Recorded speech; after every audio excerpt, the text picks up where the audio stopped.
build a lot of compact gaming systems on this channel, and at the core of it, that's exactly what the new Xbox Series X and Series S are.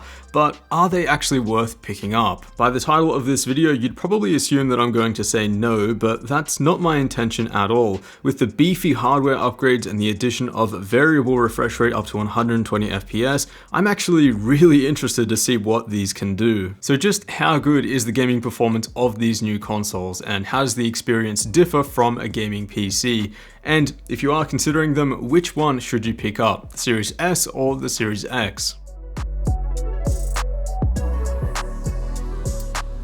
So to start with, if the Xbox Series X and Series S were compact gaming PCs, they'd be among the smallest that you could possibly build. The Series X comes in at just 6.9 liters in total volume, whereas the Series S is an insanely small 2.6 liters. That's also without the need for an external power brick. Both of these, I think we can agree, are a very tidy package. Now the Series S is the less powerful machine of the two, but a case can definitely be made for its portability. It is brutally small. The additional size of the Series X is mostly due to the larger heatsink and cooling solution, but also thanks to the Blu-ray disc drive, which the Series S does not have. So the Series S is a digital only system, but coming from a PC, that's something that I personally don't see as an issue. Now, coming from the PC world where components are quite expensive, $300 for the Series S and $500 for the Series X, that just seems like an absurdly good deal to get an entire package there and be up and running in no time. And the reason that pricing is so good and so competitive is that Microsoft reportedly sell these consoles at a loss,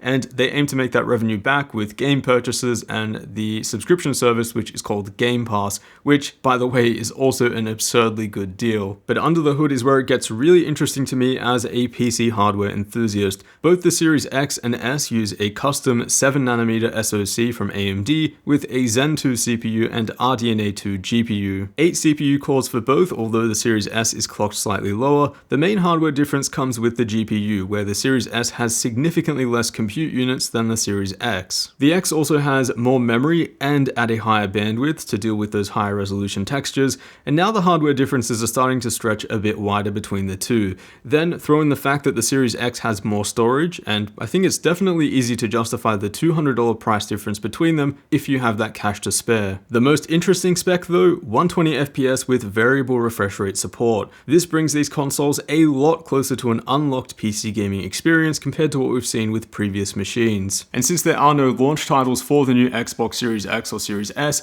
gaming performance is going to heavily depend on backwards compatibility, specifically how previous gen games are going to support the new faster hardware in these new consoles by adding a higher frame rate target or a higher rendering resolution, or by even adding a 120 FPS gameplay mode. And since we are a couple of months after launch here, the support is actually quite good. Call of Duty Warzone is probably the best game that I tested out, giving a solid update for the new hardware. Not only that, but it gives the user a couple of different options to play. With the console set to 60Hz, the Series X runs at a consistent 4K 60 FPS, and the Series S runs at 1080p 60 FPS.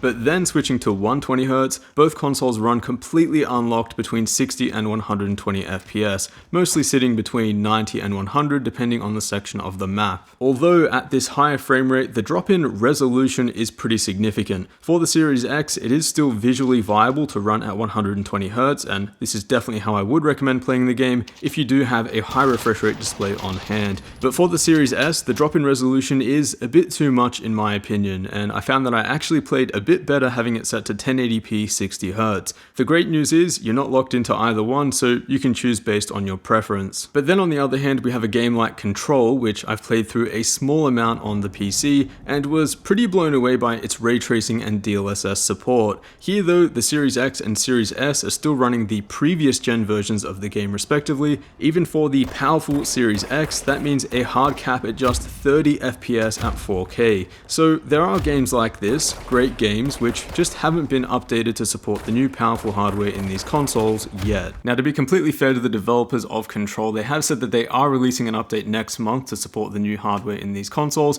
including a ray tracing mode, which will still unfortunately be capped at 30 FPS, but then a performance mode which will lift the frame rate target supposedly for both consoles up to 60 FPS. For now though, you are still stuck playing the previous gen version of the game. I also played through a bunch of Destiny 2, which has seen a nice update, similar to Warzone. Warzone. The Series X gets a true 4K 60 FPS experience, and on the Series S you'll see just 1080p 60. This update also brings a field of view slider which completely changes the feel and dynamics of the game, and even a 120 FPS mode, although that's only for multiplayer. That's not something that I had the chance to test, but I'm hoping to test that one out soon. Forza Horizon is another updated title, 4K 60 FPS on the Series X, but again only 1080p for the Series S. So when Microsoft say that they're targeting 1440p resolution for the Series S, they are falling a bit short of that by about 1.6 million pixels, and the result is a pretty big difference in visual clarity between the X and the S if you are playing on a large TV or sitting close to a gaming monitor.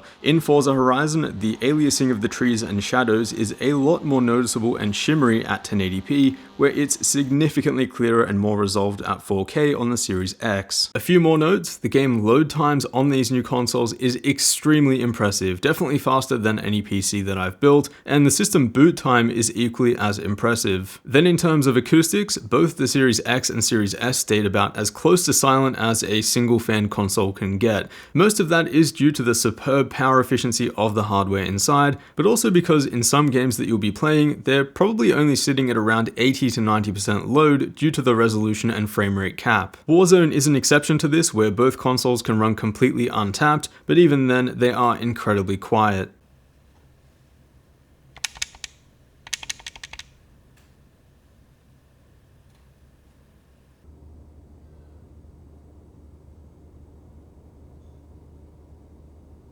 Alright, so as a PC gamer and a builder of PCs, can I recommend the Xbox Series X and Series S?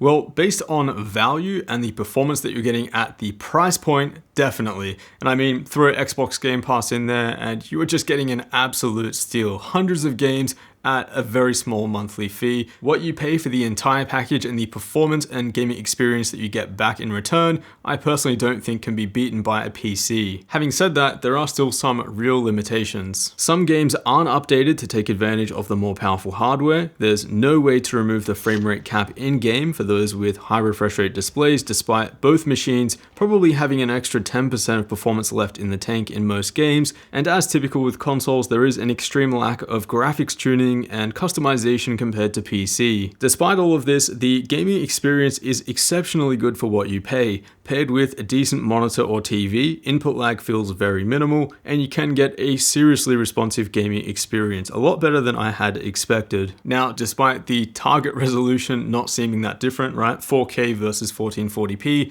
in reality these are two completely different performing machines. Not to mention, the storage on the Series S gets zapped up extremely quick. You can purchase additional storage, but at that point you're on your way to Series X pricing anyway. Having said that, at just $300 US, I do still think that the Series S is worth it for some users. For those who are on an extremely tight budget and can't spare the extra $200 for the Series X, maybe for those who do play those lighter titles and don't plan on playing at 4K anyway, and also for those, and this is probably the main one, those who need an extremely portable package. I mean, this is just insanely small considering the gaming performance that it can deliver at the price point. And I will say, despite the shortcomings in resolution and frame rate, you still get the benefit of those faster loading times and snappy user interface, so it does still feel very premium. Just know that the performance compromise versus the Xbox Series X is there. Of course, there is also the PlayStation 5 to consider as well. From what I've seen, the gaming experience there looks about even with the Series X depending on the game, so definitely consider that as an option if you are considering these two as well. And if you are into compact gaming systems, definitely stay tuned for a video I have coming out soon of a PC build smaller than the Xbox Series X but has an RTX 3060 Ti. Until then, a huge thanks for watching, and I'll see you all in the next one.